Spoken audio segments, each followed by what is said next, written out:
Welcome back to my channel. I know it's been quite a while since I've posted anything for you guys, but it's been a little crazy. Trying to get my motivation going has been a little difficult, but I'm here today. So I want to talk today about making layered pieces. Primarily, I'm just going to be covering how to get your ideas from paper to your computer so that you can fine-tune it, resize it, and get it ready for you to then use in your jewelry making.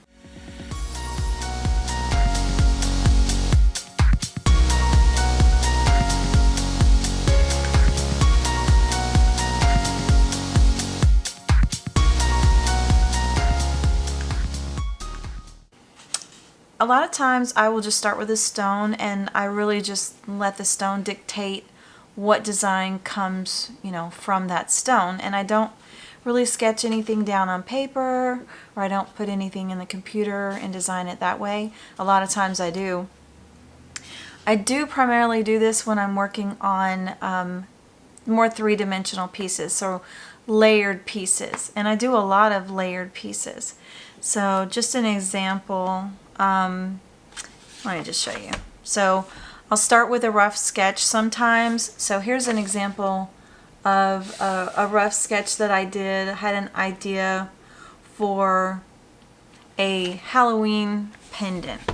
And I was going to make kind of a circle frame, open frame, and then to that frame I was going to add some elements to it for kind of a scenery type piece.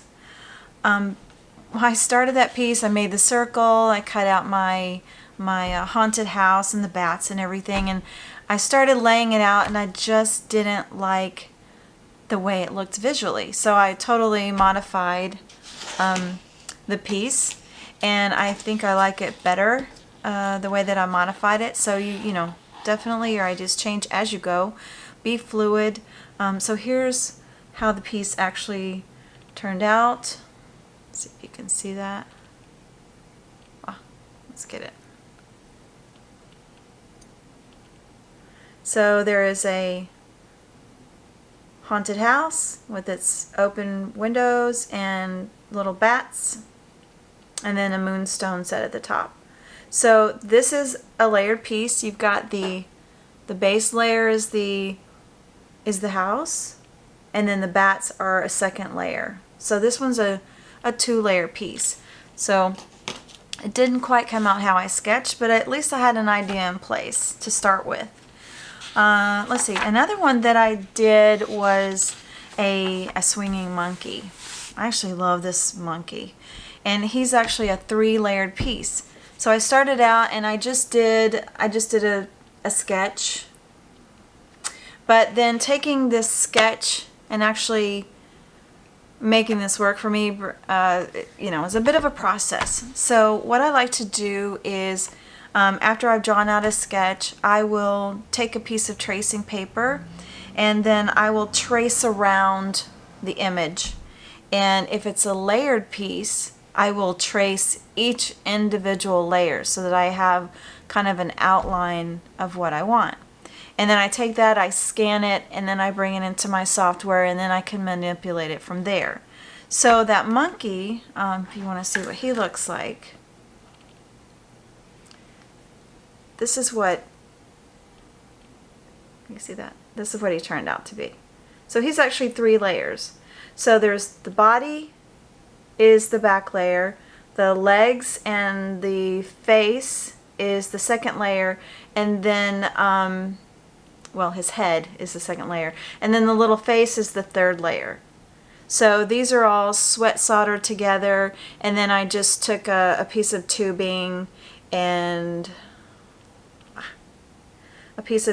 wrapped his little hands around it so he would swing. Little swinging monkey. And then a third example, I don't have a sketch for, I have a sketch somewhere, but he was really a rough sketch, and then I brought it in and I cleaned it up in my image software, and that's this hippo. And he's actually 4 layers. So he's got the back piece where, you know, it's kind of like water. He's in a pond. And then his body is the second layer. And then I've got the water in front. And then his head is the third layer. And then his little, you know, muzzle or whatever is the 4th layer. So that's usually about the most layers that I get. And then his little ears.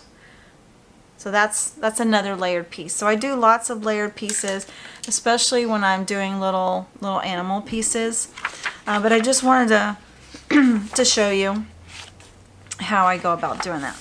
So I have an idea. I haven't made the piece yet, but I have an idea for just a simple little mushroom pendant. And so here's the design that I drew out. And so you've got 3 layers in this piece. I've got the back part of it, the stem is the second layer, and then the top or the forefront of the mushroom cap. So here's the mushroom that I drew out. As I mentioned, I have 3 layers. So I have a back layer, and what I plan to do is I plan to do some stamping here to give it the lines that I want for a little bit of texture on the underside of the mushroom cap. The second layer will be the stem and cap, and then the top layer is just the cap only. And I may come in and set some little flush set CZs here. And then behind here on the back side, I'll just put a little hidden bail using like a tube so that you don't see, there's no ring or bail or anything. Just a little hidden tube. I like to do that with a lot of my pieces. So in order to get this layered piece into my image editing software, I just go old school and I will trace on tracing paper each layer. So this is my bottom layer. So I've traced that already. So I've got this bottom layer here. So that's layer 1, the bottom. And then the second layer, trace that out. And I don't want this part in the tracing because I want that to show through. So that's layer 2, or the middle. And then I have the top layer, which is the cap. So that's the top layer. So then I take this over to my scanner and scan that in. If you don't have a scanner, you can take a picture with your phone. I've done that before, and export that, and then bring that into your image editing software. And I will do this, and I will show you what I then do to clean up the image. I use Silhouette Studio Business Edition. You can use whatever software that you'd like, but the demonstration of the software will be Silhouette Studio. So if you have a different software, sorry, I don't know much about them. This is primarily the one that I use. All right, so let's go over to the software. As I mentioned, I'm using Silhouette Studio Business Edition, and I just set it up to create it on a letter size piece of paper. I'm going to start by opening up the scanned file.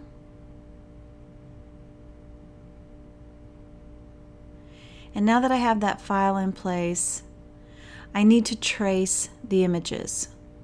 So I'm going to find the trace panel, and I need to select the trace area. So I just select that select trace area, and then draw a rectangle around all 3 images. I could do these individually, but it's easier just to get them all done at the same time. So with the default settings, it's not showing up enough where the trace area is, so I bump up the threshold until I see the yellow fill in the entire outline. And I can choose trace, but it's going to give me two lines, one outside of the line and inside. So I just want to use the trace outer edge. And once I click that, I can move away that original image, and I'm left with my 3 layers.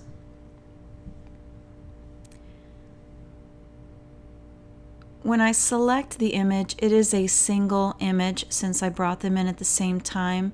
So I'm going to release Compound Path from the Objects menu, and now I have 3 individual shapes that I can work with.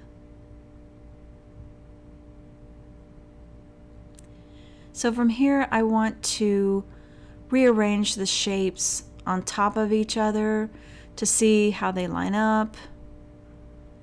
At this point, you can make adjustments to the images. I'm not going to clean up the images really here because I can just do that when I saw the pieces out and file them. But I'm stacking the images because I want to resize this entire image, and I want them all resized at the same time. So I'm going to select all 3 of the images.